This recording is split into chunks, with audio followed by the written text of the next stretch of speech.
kind of shifting over to the business side a little bit around edibles. So something else you mentioned was lobbying for the use of edibles in Pennsylvania, which I looked at the map. I mean, that's right next door to you guys. Is there some crossover between like patients? I'm guessing they have to have a registered address in the state there, but that's kind of on the border.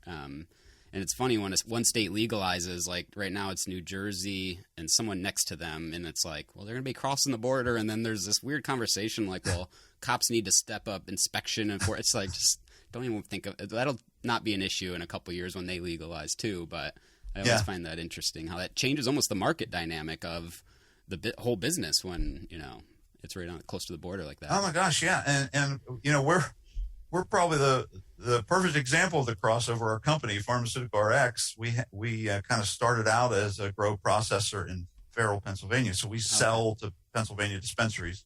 And by the way, you know, only Pennsylvania residents can get Pennsylvania products, same way with Ohio. And so, you know, we haven't seen some flight of patients in that western part of Pennsylvania, you know, to New Jersey yet. But, you know, it obviously is a concern. New York can be same idea.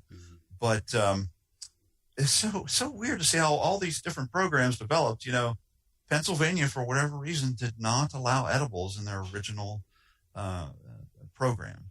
And they do have RSO.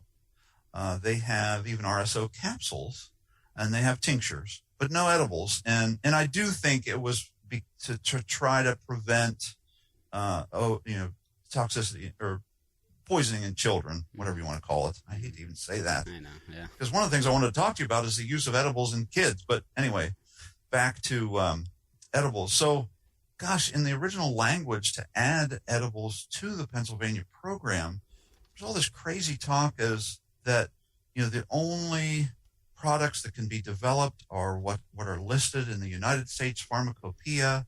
And so it would basically eliminate the use of the word gummy. You have to use some sort of something called a chewable oral dosage form instead. That looks nice on the label. It's just another case of sort of a legislator, you know, developing a rule or a law that doesn't make any sense to the consumer. So hopefully they take that out of there.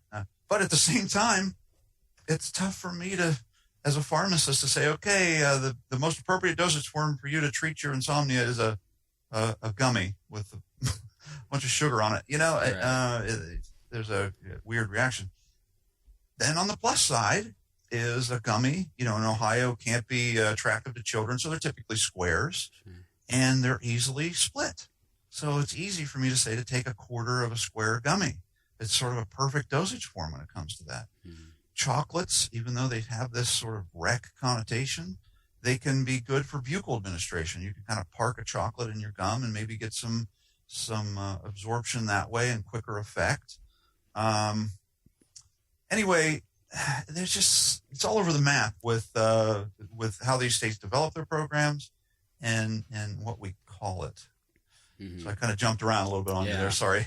No, it is interesting. And I guess gummies, there's the whole adolescent child use is one category, and these products being attractive to them. And I think those arguments are kind of, you know, you can make the logical case, but if you think about it a little bit deeper, you know, in society, you know, maybe it makes sense, maybe it doesn't. But like the gummy, there's supplement gummies now. Those are kind of viewed as medicinal. It kind of bridges that gap.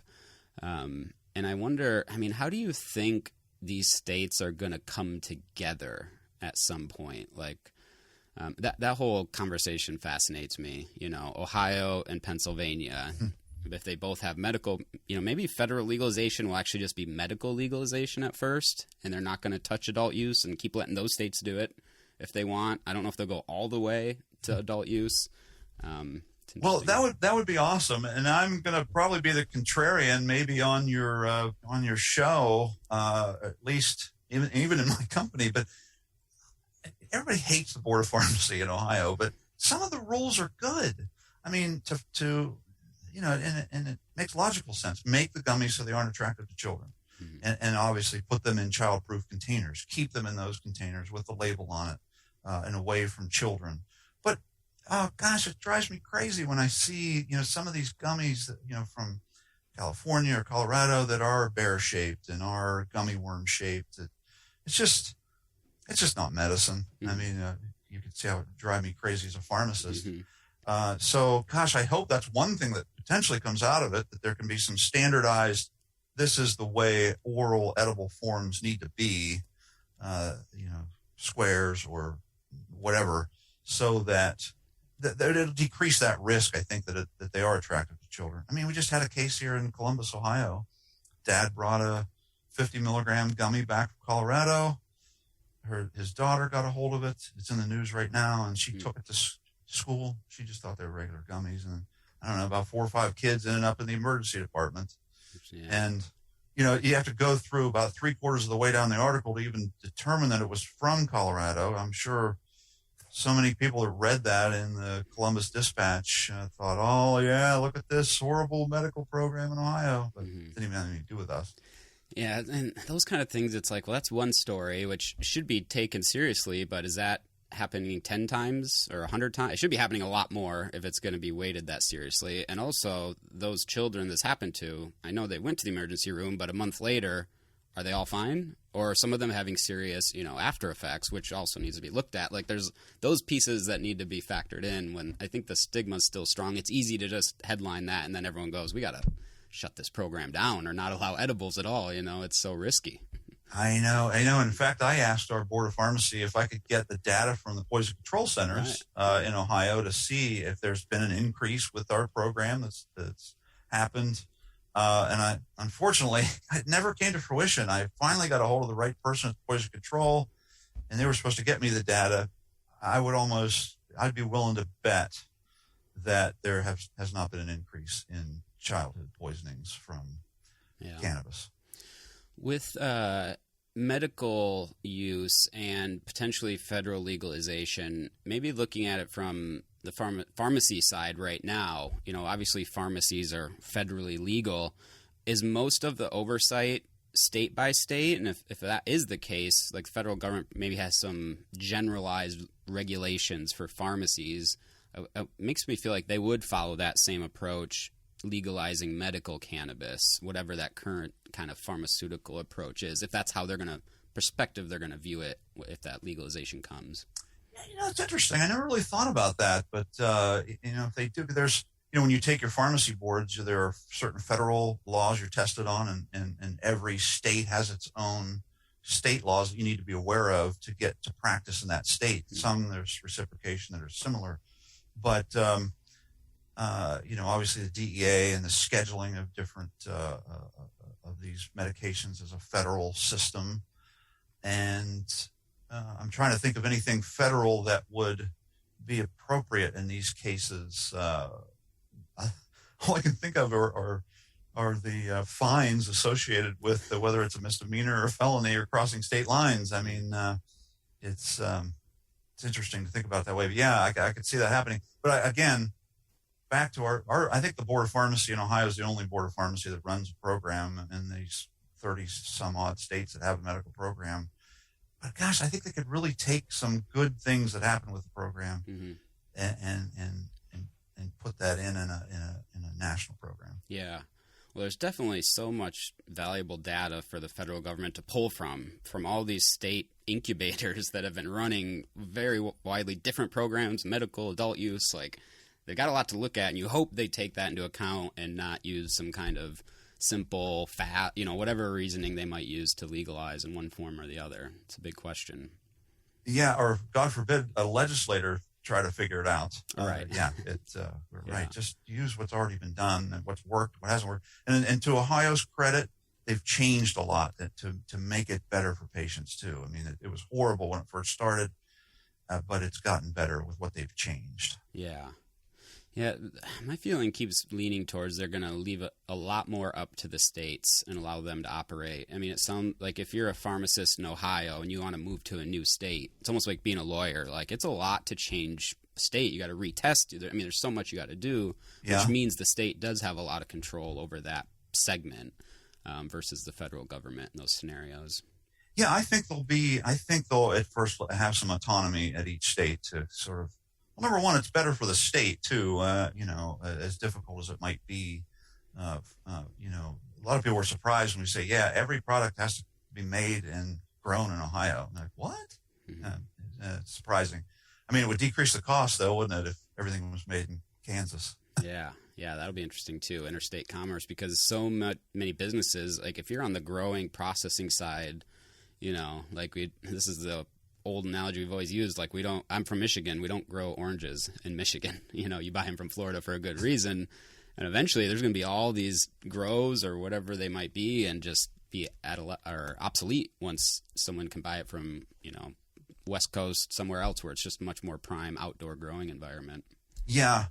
But hopefully they'll keep some autonomy in the states and allow these companies that have put so much capital behind these programs in not just Ohio, but every state.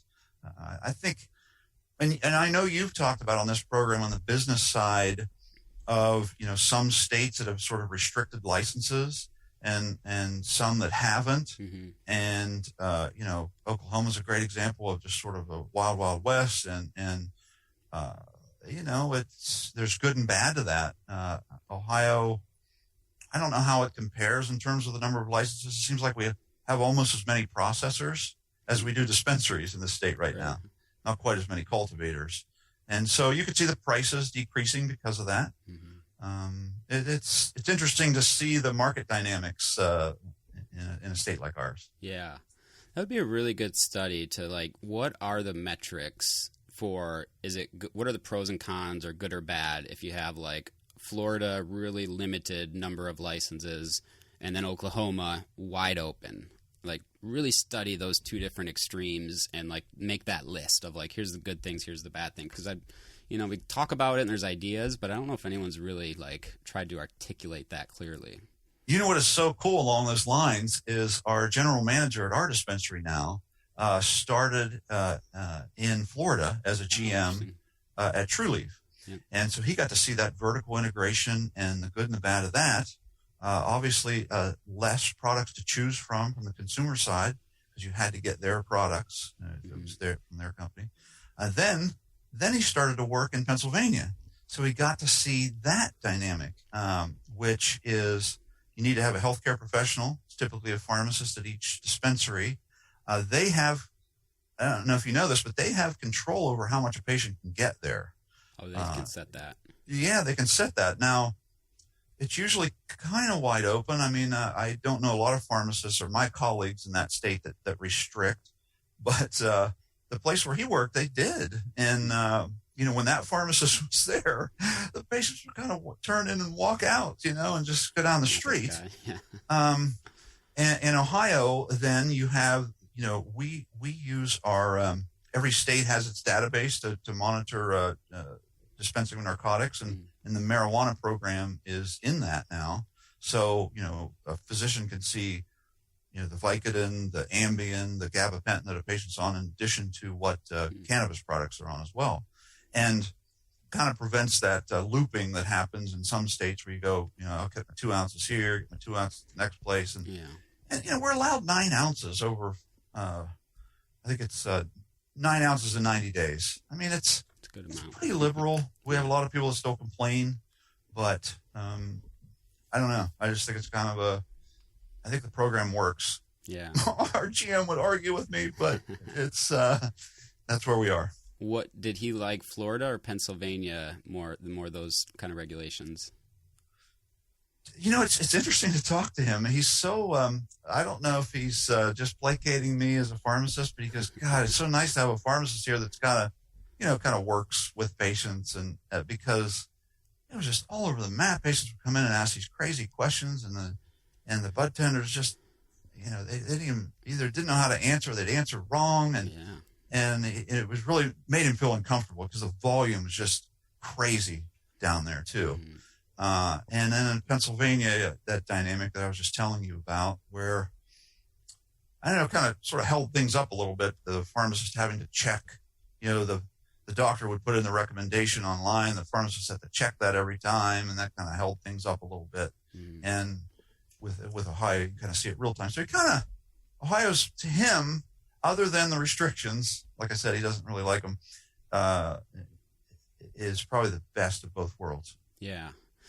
Yeah, it's interesting that there's those models that a state could take, and then the alternative to those is leaving it open. So you could be vertically integrated. You could have a pharmacist if letting a kind of the free market or the businesses decide in those scenarios. And like what that and I don't necessarily think just purely free market that is a good thing, but it's interesting to think of how that market will evolve and develop just based purely on the consumer side of the demand, versus setting specific ways that you can operate the business. Well, and you're talking in terms of quantity, but I think a more wide open market rather than complete vertical integration, it provides more products to choose from on the consumer side too. I mean, again, we've got everything. We got hot sauce. We've got onion dip that people can make in Ohio. I never recommend that to a medical patient. But we also have concentrates and vape pens. We have live resin. We have everything that a patient could choose from here. Yeah, that is interesting. It's a medical market, and you look at like a hot sauce or a chip dip or something, you're like, it does not. I mean, a gummies or chocolate's one thing that feels like another step away from a medical use. But how do you look at? Would you call it adult use or recreational there? Because I've noticed states kind of pick one or the other, how they describe it. It all depends on how long you've been in the industry. I think somebody like me probably says adult use more often, but our lead cultivator probably says rec. And our manager that I was talking about, he says rec. Yeah. But how do you view the rec? What's the conversation in Ohio around? Is that even that could be on the radar soon? Couple of years, or you're starting? There's a lot of talk that Ohio may go rec soon. Did I just say rec? Yep. Rec, so you're switching over. You must have been in the industry long enough. That we may go soon, and I hate it. I mean, I know it's inevitable. I hate to see these patients sort of get lost in the shuffle with it, but hopefully. I think even in New Jersey, you see some news reports coming out of there that some dispensaries are trying to create specific hours for medical patients so they don't get lost in the shuffle. I hope there's going to be, I know I've been in Colorado and Vegas and you got both lines, mapped off and everything, but it's still, I think, uncomfortable for a 60-year-old person that's, the doctor just cut them off of opiates and they're like, what? I have to get cannabis? I don't know what I'm supposed to do. Right. I hear that's what I hear a lot from like pharmacists or people on the healthcare side is not that they're necessarily against the recreational legalization. It's the fact that the patients get forgotten about. And then during that initial transition, and we saw it in Oregon, medical dispensaries, ones that tried to still service patients the way they were before, eventually just can't compete, or for some reason something happened. It just doesn't seem to be working. I almost think there should be a way the state can make sure that the medical patients aren't forgotten about. And like one simple idea that Oregon still does, but now it's not. Most aren't doing it. Like charge a 20% sales tax. If you get a medical card, it's $100. You don't pay the sales. That's 20% off. That's a huge discount.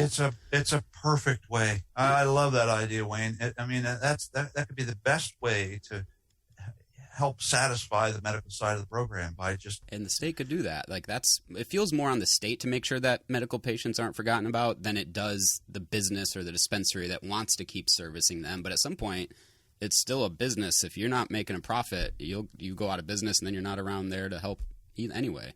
Well, I hope there's a number cruncher in, God forbid, one of these MSOs that recognizes that and helps write the legislation to propose that, because a legislator that's just wanting to pull in as much money as possible into a program to do whatever they want to do is not going to see the validity in that. But gosh, that's it. I imagine, there's still going to be tons of revenue coming in from the adult use side, even if you set up this. Our statistics right now are about 18 to 20% of our patients are kind of fit that medical mold that need that extra help. 1 out of 5. Yeah. Yeah, and then there's all the second, third order effects of making sure that stays in place, like long-term health versus it just being this rec market. Patients are kind of forgotten about, they're on their own, and like you said, especially not, Oregon's a little different because it's more, there's less stigma out here. But when you look at the middle of the country or the whole East Coast, there's going to be tons of patients that won't touch it if it just goes adult recreational, and there's not some pharmacist or someone to guide them like they're used to consume cannabis. And a lot of people are going to be left out. And then other drugs, there's so many things that, occur that do incur costs that you just don't seem to look at when you factor all that stuff in, the regulators anyways. I agree with you. Yeah. Do you have any other ideas of so that kind of tax idea for medical, is there anything else you've seen or thought of how you could preserve, like with a state rule around protecting medical patients? Well, one of them is actually one of the things I wanted to bring up with you is I had a great meeting with our drug task force in our county, and I thought it was going to be, oh man, there's just going to, all this stuff's ending up on the black market and they're reselling it anyway. But it was more, hearing you talk about how these medications work, how long they take effect, the different types in the program. We've got one example they use, we've got this couple in their 60s who the doctor cut them off of opiates and they went to the street for heroin and fentanyl. And he goes, if I would have known about this, I would have recommended the cannabis program to them. And so I'm not sure how that fits into your question, but, maybe, being a proponent of the medical program could help bridge the gap between patients taking all these opiates and getting not having them demanding, unfortunately, fentanyl on the street. Mm-hmm.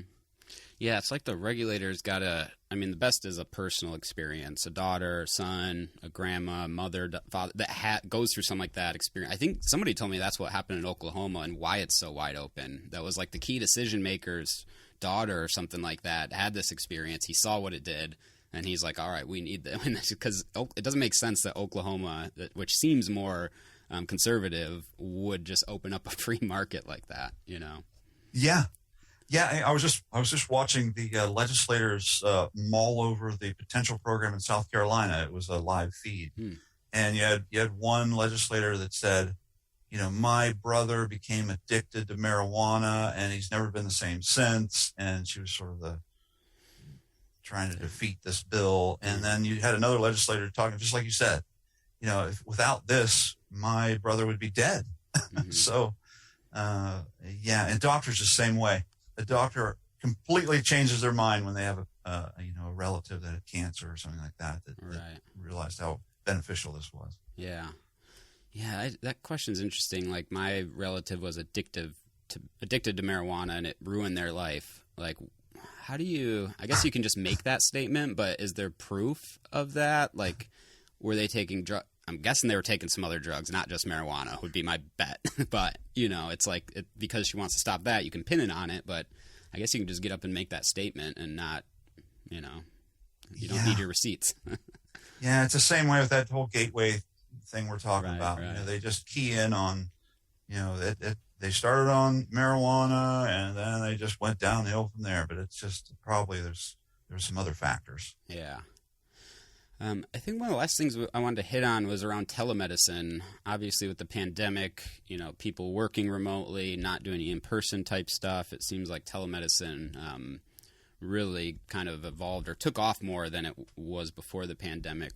What did you see around telemedicine? And you also mentioned something about like a feedback loop to physicians versus kind of the face-to-face type interaction. Yeah. Well, you're going to hear a common theme from me throughout this whole thing. I see the good and the bad and all this. Yeah. So telemedicine was a godsend, and because of COVID, and it really helped take care of some of the stigma associated with patients getting in to see a recommender or a physician to recommend these products. When we said, yeah, you don't even have to go to the doctor, that you just go on this website, make an appointment, and then you can see them that way. It's been a godsend for us as pharmacists because we can meet with patients remotely as well. I can bring up our menu to say, okay, here's what I'm thinking about for you. They can see it right there. The feedback loop problem is, I obviously have a great relationship with the local recommenders in our area, and I can go visit them. I text them. I talk to them. I say, yeah, that patient you sent over was fantastic. Here's what we did, and that sort of thing. It just seems so ironic to me that you've got this technology. When a patient goes to a group practice, a group program, I'm sure it was the same way in Oregon, I guess, where you just, you go to a website and there's like 100 physicians you could see. Right. And that's happened a lot in Ohio, where a patient in Ohio is seeing a doctor from Kansas. It's just not real personal anymore. Mm-hmm. And where we'd kind of like to follow up and say, okay, you didn't really recommend a particular route of administration, and we tried these products, based on what you saw with their condition. Even if it's the primary care physician, we should have a better feedback loop between professions. I know pharmacists are frustrated with this on the retail community side. It started to happen a little bit more. Well, it has to happen more on the hospital side.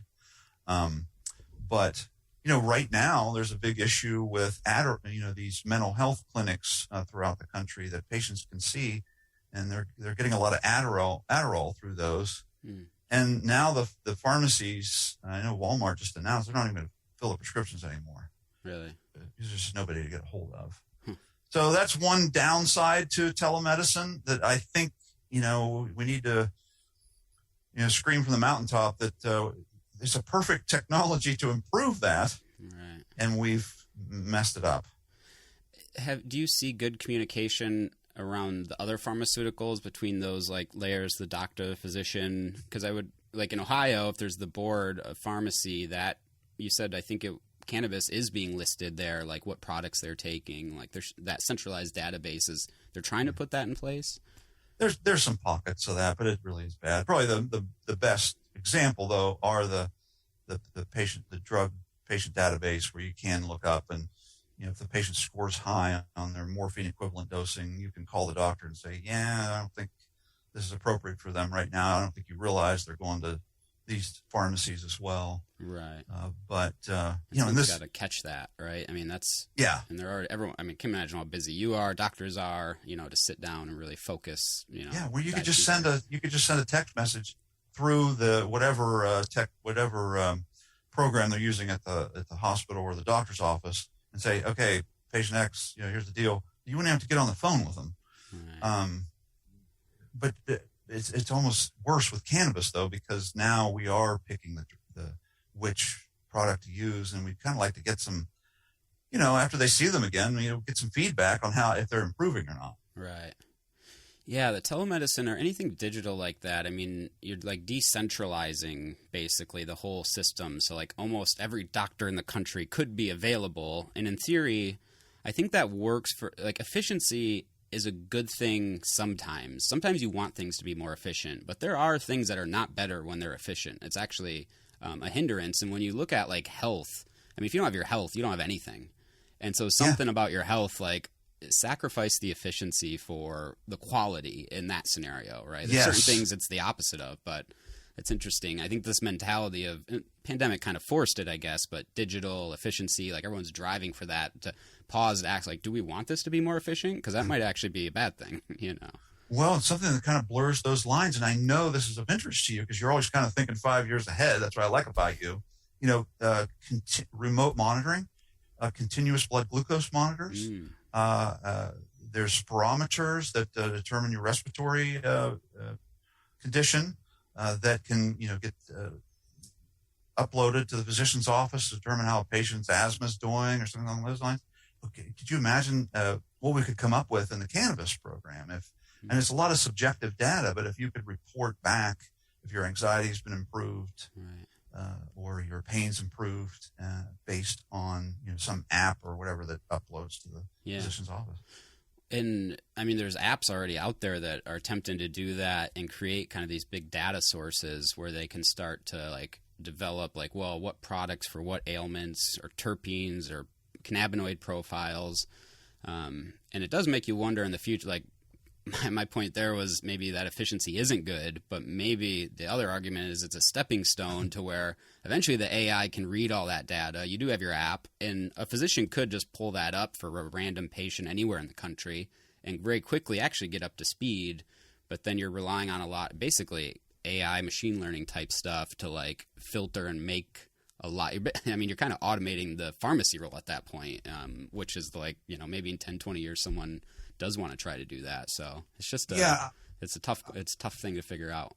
It's tough. And the subjectivity of it makes it super tough. Mm-hmm. I think it's still going to work, but somehow I think somebody's going to develop something that can monitor whether it's heart rate or whatever through one of those monitors, mm-hmm. and determine a more objective effects of what that cannabis did to that patient. Yeah, because even just relying on the patient when they come back in locally is so subjective. Their memory of it, how much they took, other things going on, right? Where that would be interesting. That would definitely be developed. I think that'll come at some point, but fascinating. Well, Joe, that was a really good, fun conversation. Where can listeners find you? Anywhere, like a website you want to send them, or anyone specific that might want to reach out? Yeah, our dispensary is FRXOhio.com. You can reach me there. And our parent company is Pharmaceutical RX. That's the one that we've got the GP and PA, and now we're vertically integrated in Ohio. So Pharmaceutical RX with a F as in Frank, and FRXOhio.com. You guys are in the southeast kind of area, close to the border of Pennsylvania in Ohio? Yeah.